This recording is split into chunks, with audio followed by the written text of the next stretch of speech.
Okay guys, we're here with Josh Yugen from the Yugen Group. Okay, kanina sabi mo you want to start from scratch pagka you are Build something you are getting a franchise. So, in anything. anything. Mostly. Okay, when it comes to building a franchise, ano yung hardest part and ano yung best part ng pagmamanage ng bagong franchise of a Miss Universe? The hardest is everything. The hardest is everything because um, wala kang template to copy. So everything that you put out in this world, it's by yourself.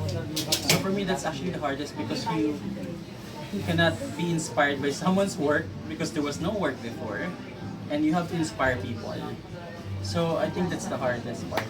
But I think that's also the most fulfilling part because you're actually building something from scratch, from the ground up, and you can actually prove to yourself na ay kaya ko pala to. So, okay, in what, 3 years of building your empire? 4 years. 4 years for the with the- 2021 with since Universe, 20, yes. since 2021. What was the most fulfilling part or most memorable part for you? A lot of things, but one thing that stands out is whenever I see my girls on stage and they're happy, and finally they can have a platform to be able to express themselves, to be able to follow their advocacies, to inspire other people. So it's actually me giving them a platform, inspiring them, and it's them inspiring new generations of dreamers. Holding up, ano po yung pinaka parang, kasi most of the franchise are from the Middle East and knowing Middle East is really conservative. Parang among the franchise that you've got or you have, ano yung pinaka, saan yung pinaka challenging na lugar or franchise Well, for the you? most challenging is, to be honest, is Bahrain because there's a few women in Bahrain.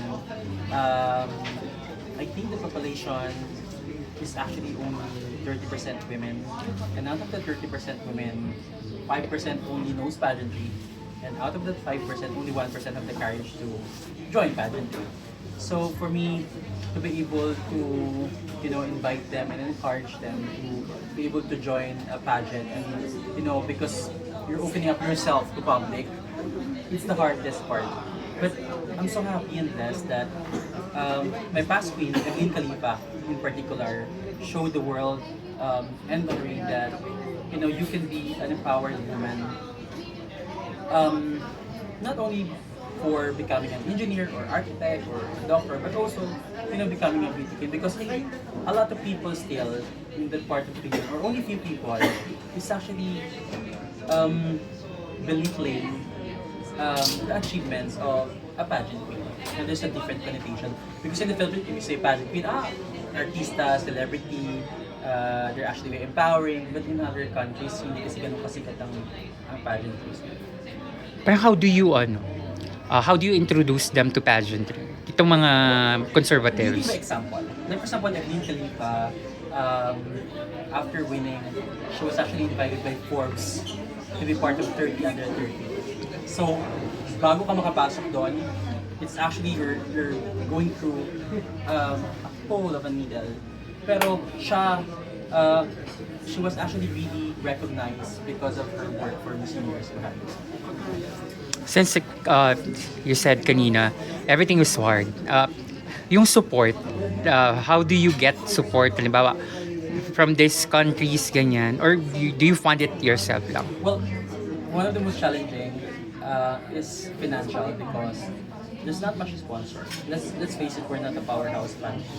So a lot of times, or more than we have to finance, the company has to finance everything: the franchise fee, the training of the girls, a lot of logistics, and for me, you really need to have like a humongous passion to be able to do it and continue it.